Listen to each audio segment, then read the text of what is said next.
बिस्मिल्लाहिर्रहमानिर्रहीम, अस्सलाम वालेकुम। मैं हूं ईसा नकवी। आज जुमा 2 सितंबर है। इस वीडियो में दो इंतहाई अहम खबरें आपके साथ शेयर करूंगा। एक तो इंडिया की एक्सटर्नल अफेयर्स मिनिस्ट्री यानी कि भारत की वजारत बराए उमूर खारजा के तर्जुमान अरिंदाम बागची ने अपनी हफ्तावार ब्रीफिंग में पाकिस्तान के वज़ीर आज़म शहबाज शरीफ और हमारे वज़ीर ख़जाना साहब मिफ्ताह इस्माइल को बाकायदा बेइज्जत किया है। सफारती ज़बान में आप ये कह सकते हैं कि उनको स्नब किया गया है, उनको झिड़की दी गई है, लेकिन खुले लफ्ज़ों में कहें तो उनको बाकायदा धुतकारा गया। और सिर्फ इन दो लोगों को नहीं बल्कि पाकिस्तान को, पाकिस्तानियों को, पूरी मौजूदा हुकूमत को धुतकारा गया है। साइड बाय साइड एक ब्रीफिंग हुई, राष्ट्रपति भवन दिल्ली में मौजूद है जो उनका ऐवान सदर है, उसके साथ एक बिल्डिंग है साउथ हॉल उसे कहते हैं, वहाँ पर एक बैकग्राउंड ब्रीफिंग दी गई इंडिया के सीनियर रिपोर्टर्स को। और इन दोनों मामलात की जो रिपोर्टिंग हुई है बाहर आके, उसमें पाकिस्तान के, पाकिस्तानियों के और मौजूदा हुकूमत के हवाले से जो तहकीर आमेज़ लहजा इख्तियार किया गया, जिस तकब्बुर के साथ इसमें गुफ्तगू की गई है, और शर्मिंदा करने के लिए काफ़ी है।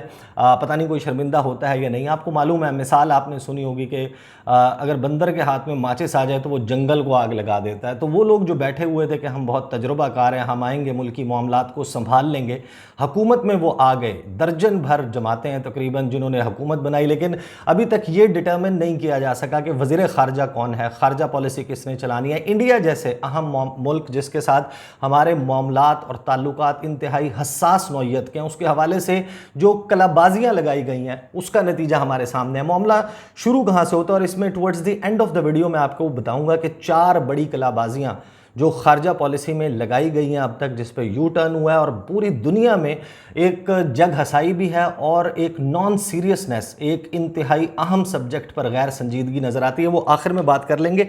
मामला शुरू कहाँ से होता है? फ्लड्स की सूरत हाल आपके सामने है, फसलें तबाह हो जाती हैं और उसका इम्पैक्ट मार्केट्स में आ रहा है। मार्केट में इम्पैक्ट ये आ रहा है कि सब्जियां महंगी हो गई, टमाटर और प्याज महंगे हो गए। मिफ्ताह इस्माइल साहब जो है उनको जोश चढ़ता है। वैसे भी इस हुकूमत में हर वज़ीर जो है वो दूसरे की वजारत में घुसने की भी कोशिश करता है, और बाकायदा हर जमात जो है वो अपना एजेंडा और अपनी गुफ्तगू, अपना मोटिव सामने रखते हुए बात कर देती है, लेकिन बात की संगीनी का अंदाज़ा उनको नहीं होता। मिफ्ताह इस्माइल साहब सोमवार के दिन एक इंटरव्यू देते हैं, गुफ्तगू करते हैं जियो टेलीविज़न के साथ। सुने, 44 सेकंड का ये क्लिप है। मिफ्ताह इस्माइल के इस मामले से, इस गुफ्तगू से जो है वो बात शुरू होती है। आपको बताएं, वफाकी वज़ीर ख़जाना मिफ्ताह इस्माइल ने कहा कि सराबी सूरत हाल में भारत से तिजारत ज़रूरी है, भारत से प्याज और टमाटर लेने चाहिए।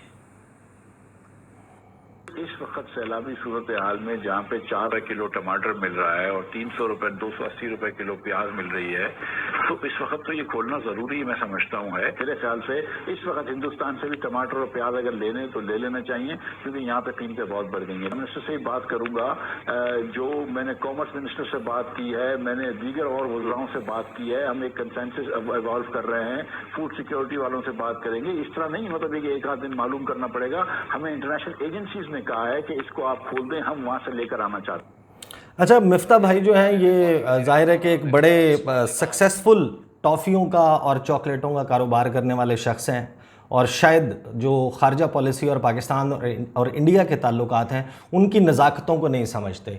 इन्होंने तो कहा कि जनाब यहाँ महंगी मिल रही हैं, वहाँ पर सस्ती मिल रही हैं, सस्ती मंगाएंगे, मेरी बड़ी जो है वो जय जय हो जाएगी, लोग जो है वो कहेंगे कि जनाब मिफ्ताह इस्माइल ने बड़ा कमाल कर दिया। और इनको ये नहीं मालूम कि आपके इंडिया के साथ ताल्लुकात कोई नॉर्मल रिलेशनशिप नहीं है। इस वक्त जो सूरत हाल चल रही है, इन्होंने ये बयान दे दिया और तारीख़ में अपना नाम रकम किया है कि ये एक ऐसे वज़ीर ख़जाना हैं जिन्होंने अपने मुल्क की जो प्रिंसिपल्ड पोजीशन है, जो उसूली मौक़िफ़ है, उसको दाव पर लगाया और उसके बदले इन्होंने सस्ता प्याज और सस्ता टमाटर ख़रीदने की कोशिश की। अब इन्होंने फ्लोट कर दिया, वज़ीर आज़म जो भी कहें, बाद में तर्जुमान दफ्तर ख़ारजा कहें नहीं जनाब इनका बयान से आपको सबाक से हटकर जो है वो चलाया गया। उसकी एक गुफ्तगू के ऊपर आसिम इफ्तिखार साहब जो तर्जुमान दफ्तर ख़ारजा, उन्होंने ये भी कह दिया गुज़श्ता रोज़ी, उन्होंने कहा कि जुमेरात वाले दिन यानी कि 4 दिन के वक्फे के बाद पाकिस्तान की हुकूमत ने कहा कि नहीं, कोई ऐसा प्रपोज़ल जो है वो अंडर डिस्कशन नहीं है। और शहबाज शरीफ ने अगले दिन यानी कि मंगल के रोज़ उन्होंने एक ब्रीफिंग दी इंटरनेशनल मीडिया को, और उन्होंने कहा कि मैं तो भाई बैठना चाहता हूँ, नरेंद्र मोदी के साथ बात करना चाहता हूँ, कश्मीर का मसला भी हल कर लें, हम ट्रेड जो है वो जिस किस्म की खुशामद और चापलूसी और भीख मांगने के वो हमें अंदाज बता रहे होते हैं टेलीविज़न स्क्रीन्स पर जाके। हुआ क्या, इस सारे मामले को आप अंदाज़ा लगाइए कि रिपोर्ट कैसे किया गया इंडियन मीडिया में, कि पूरे इंडियन मीडिया में और इस वक्त इंडिया में जितने भी लोग हैं उन्होंने आपकी क्लैरिफिकेशंस नहीं देखी होंगी, उन्होंने कौन सी रिपोर्ट्स देखी हैं। और वो इस वक्त बाकायदा इंडिया में ये माहौल है, ये तासुर है कि पाकिस्तान के अवाम, पाकिस्तान के लोग बॉर्डर के ऊपर इस वक्त घुटनों के बल बैठे हुए हैं, गिड़गिड़ा कर हमसे तजारत की, सस्ते प्याज और टमाटर की भीख मांग रहे हैं, लाइन ऑफ कंट्रोल से शुरू होकर वर्किंग बाउंड्री और इंटरनेशनल बॉर्डर्स तक। ये पाकिस्तान का तासुर गया। रिपोर्ट किस तरीके से हो रहा है ये भी जरा सुन लें। और आइए दिखाते हैं, पाकिस्तान में महंगाई आसमान छू रही है।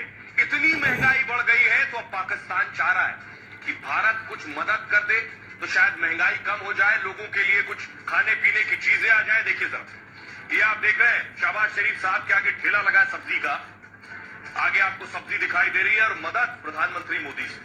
पाक के वित्त मंत्री का नाम है मिफ्ता इस्माइल और उन्होंने संकेत दिए हैं दरअसल मदद के। महंगाई से बचने के लिए भारत से आयात जरूरी है उनका कहना है, साथ ही साथ भारत से जरूरी सामानों का आयात कर सकते हैं। वो ये कह रहे हैं, सोचिए अब तक बंद था, अब तक आयात बंद था, लेकिन अब पानी में बह गए तो अब भारत से मदद, सब्जी खाद्य सामग्री आयात कर सकता। पानी में बह गए तो भारत से मदद मांग रहे हैं। अब इनको अंदाज़ा नहीं है इंडिया जो है वो मुल्क है, अगर आप इसके सामने लेटेंगे तो ये आपको छित्तर मारेंगे, और बिल्कुल ऐसा ही हुआ।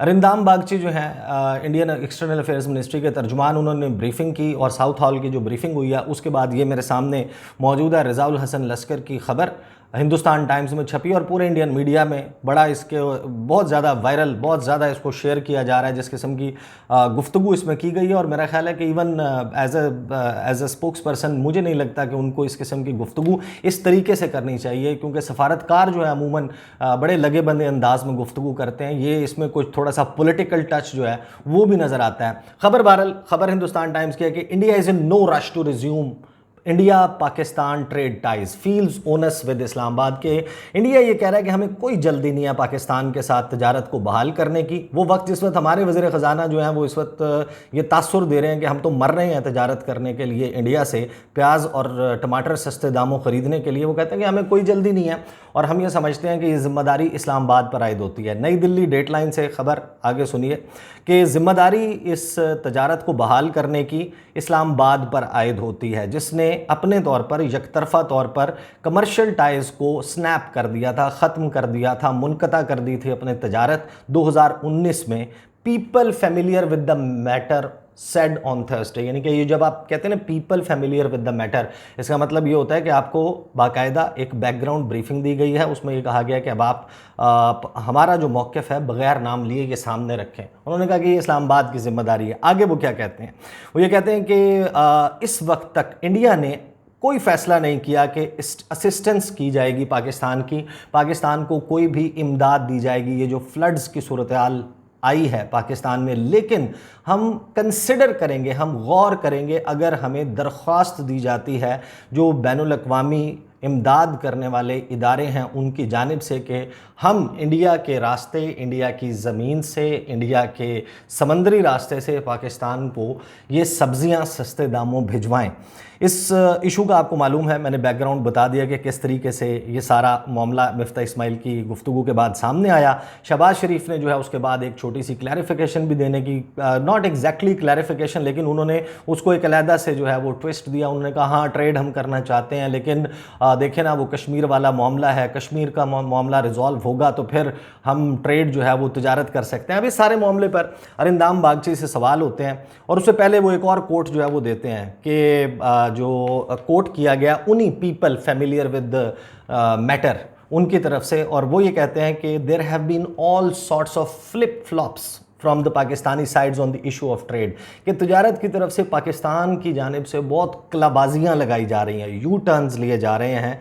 And when trade is linked to the issue of Kashmir what do you expect us to do, कि आप क्या तवक्को रखते हैं कि फिर हम क्या करेंगे अगर कश्मीर वाला मामला आएगा। इसमें जो एक्सटर्नल अफेयर्स मिनिस्ट्री के तर्जुमान हैं, जब उनसे ये सवाल हुआ कि असिस्टेंस देंगे, पाकिस्तान की मदद करेंगे, पाकिस्तान के साथ तजारत खोलेंगे, तो उनका कोट क्या है, वो सुने कि उन्होंने एग्जैक्टली गुफ्तगू क्या की regarding the floods that have hit Pakistan, कि जो सैलाब पाकिस्तान में आए हैं, जो आफत पाकिस्तान में आई है।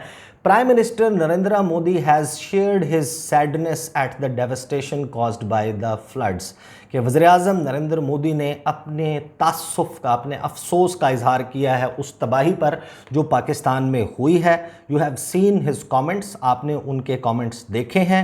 ही has extended heartfelt condolences to the families of the victims, कि उन्होंने जो लोग इस सैलाब का शिकार हुए हैं, विक्टम बने हैं, उनके साथ अपनी ताज़ियत का इजहार किया है। The injured and all those affected by the natural calamity, के इस कुदरती आफत से जितने भी लोग ज़ख्मी हुए हैं या मुतासर हुए हैं उनके साथ भी ताज़ियत की है। फॉर द मोमेंट, यानी अब इस वक्त तक, that's all I have to say on the issue of assistance, यानी उन्होंने कहा कि ये जो हमदर्दी के दो बोल बोले गए हैं नरेंद्र मोदी की तरफ से, वो हमारी तरफ से समझें कि अब अभी तक यही कुछ है जो हम आपके लिए कर सकते हैं। हम आपको हमदर्दी के दो बोल दे सकते हैं उस बात के जवाब में जो कि मिफ्ता इस्माइल ने कही कि हम तजारत खोलना चाहते हैं। फिर आगे जो अरिंदाम बागची हैं वो कहते हैं कि as regards to the trade element, के जहाँ तक तजारत का ताल्लुक है, we have seen various statements on this matter, हमने इस पर बहुत बयान देखे हैं, पाकिस्तान की तरफ से बयानात आते हैं। At this point I have nothing further to add to those statements that we have seen from Pakistan, के मेरे पास कहने के लिए इसमें कुछ नहीं है, बस वो स्टेटमेंट्स हैं वो आप उनको देखें और वो जाने और वो स्टेटमेंट्स जाने। फिर इसके हवाले से उन्होंने ये भी कहा कि कोई ताल्लुकात में बेहतरी के हवाले से सवाल हुआ कि पाकिस्तान के साथ हो रही है, तो उन्होंने कहा कि बहुत स्पेकुलेटिव है, इस चीज़ के ऊपर जो है ये अफवाहें चल रही हैं, ऐसी कोई मामला सीरियस नहीं है।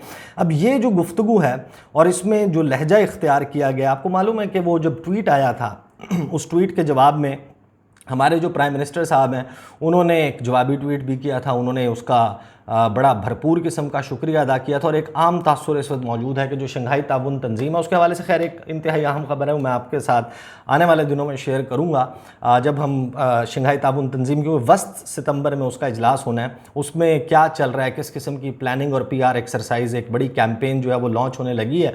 लेकिन वो जो गुफ्तगू है उसमें शहबाज शरीफ जो हैं, जो उन्होंने मंगल के रोज़ की थी इंटरनेशनल मीडिया से, उन्होंने कहा कि मैं तो तैयार हूँ, I am ready to sit and talk with Prime Minister Narendra Modi. We cannot afford war.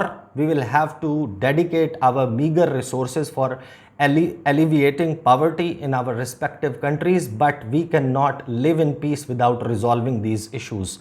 अच्छा, ये बातें बहुत अच्छी होती हैं, अमन की दोनों तरफ से होनी चाहिए। जब वो भी कर रहे हों, जब आप इस किस्म की गुफ्तगू करते हैं और उसके जवाब में वो आपको थप्पड़ लगाते हैं, आपको चपेड़ लगाते हैं, तो आपको अंदाज़ा होना चाहिए कि इंडिया के साथ आप डील कर रहे हैं, आप किसी और मुल्क के हवाले से बात नहीं कर रहे हैं। इंडिया के साथ जब आप इस किस्म की बात करेंगे तो आपको वहाँ से ऐसा ही जवाब मिलेगा। जो कलाबाजियाँ लगाई जा रही हैं, आप अंदाज़ा लगाइए, फॉरेन पॉलिसी जैसा डेलिकेट सब्जेक्ट, ये जमातें जो हैं इनके पास गालिबन इनको अंदाज़ा ही नहीं था, इनको मालूम ही नहीं था कि किसने करना है। और फिर जब इतनी एक जत्था जो है वो जमातों का मिल जाएगा, और जाहिर है कि पाकिस्तान की फ़ॉरेन पॉलिसी पर जो हमारी पावरफुल मिलिट्री इस्टेब्लिशमेंट है उसकी बड़ी से मौजूद है। पर मैं हैरान होता हूँ कि उनकी नाक के नीचे जिस किस्म की कलाबाजियाँ इंडिया के साथ ताल्लुकात के हवाले से लगाई हैं, तो कोई शख्स नहीं है इस हुकूमत को बिठाकर समझाने वाला, इनसे बात करने वाला कि आप किस तरीके से, किस डायरेक्शन में, फ़ॉरेन ऑफिस क्यों नहीं इनको बताता। होता क्या है, प्राइम मिनिस्टर बनते हैं शहबाज शरीफ, वो floor of the national assembly पे खड़े होकर, अभी उन्होंने ओथ नहीं उठाया, वो एक तकरीर फरमाते हैं और उस तकरीर में वो कहते हैं, सऊदी अरब से वो माफ़ी मांगते हैं, वो कहते हैं कि वो हमारा तो मुंह जल जाता है। जिस किस्म की गुफ्तगू शाह महमूद कुरैशी ने की थी 5 अगस्त को, जो ARY पे आपको याद होगा बीपर दिया था, जिसमें कश्मीर वाले मामले पर इस्लामी दुनिया से हमें जो सपोर्ट नहीं मिल रही थी उस पर गुफ्तगू की थी। वो मामला हम आगे चले गए, पुलों के नीचे से कितना पानी गुजर गया, लेकिन शहबाज शरीफ ने जनाब अपनी पॉइंट स्कोरिंग करनी थी वो की।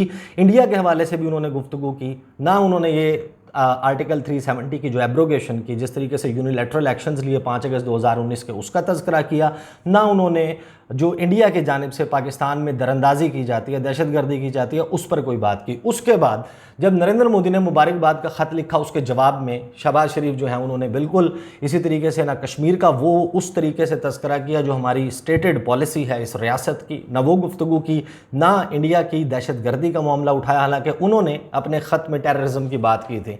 उसके कुछ वक्त के बाद देखते हैं कि शहबाज शरीफ कलाबाजी लगाते हैं, उन्हें याद आ जाता है कि कश्मीर तो बहुत अहम है, फिर वो कश्मीर पर 5 अगस्त 2019 2019 का तस्करा भी करते हैं, इंडिया की इन्वॉल्वमेंट के हवाले से भी बात करते हैं।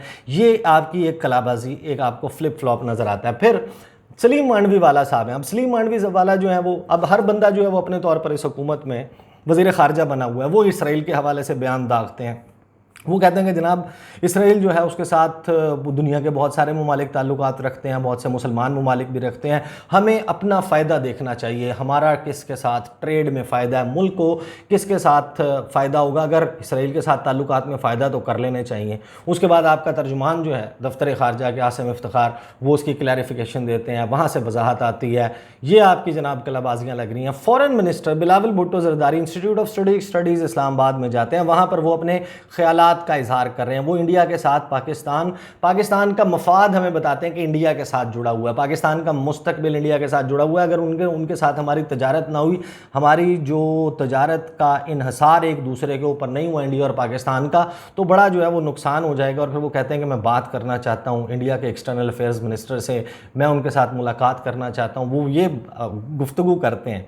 गुफ्तगू करने में कोई हर्ज नहीं है। तरीक़ाकार जो आप अपना रहे हैं, फिर वो अगले दिन फिर अगर तरीक़ाकार तो आपका ठीक था, फिर आपको वजाहत ना देनी होती, फिर उनकी जानिब से वजाहत आती है कि मेरे बयान को सियाक़ो सबाक़ से हट कर दिखाया गया, मेरी बात को दुरुस्त तरीके से समझा नहीं गया, और फिर आपका फ़ॉरेन ऑफिस उसकी वजाहतें देने लग जाता है। यही मामला जो अब ये ट्रेड वाले मामले के ऊपर हुआ है, एक दो दफ़ा नहीं हुआ, इस गवर्नमेंट के दौरान जिस किस्म की कलाबाजियाँ लगाई गई हैं, नतीजा आपके सामने है कि इंडिया पाकिस्तान का एडवर्सरी है, एक नोन एनिमी कंट्री डिक्लेयर करते हैं। भाई ये तो पाकिस्तान डिक्लेयर करता है ना, मैं तो डिक्लेयर नहीं करता, पाकिस्तान डिक्लेयर करता है। तो वो मुल्क जिसको आप दुश्मन करार देते हैं, उसको आपने पूरा मौका फराहम किया ना। कोई यानी कि बैक चैनल के ऊपर इस मामले पर कोई पहले अंडरस्टैंडिंग थी, आपने बयान दाग दिया, वज़ीर ख़जाना को शौक था, उसके ऊपर डिबेट जनरेट हुई। पूरे भारत को इस वक्त ये लगता है कि पाकिस्तान अपने घुटनों पर बैठ कर हमसे सस्ते प्याज और सस्ते टमाटरों की भीख मांग रहा है, और उसके ऊपर बड़े तकब्बुराना तरीके से और बड़े हद तक काम है इस तरीके से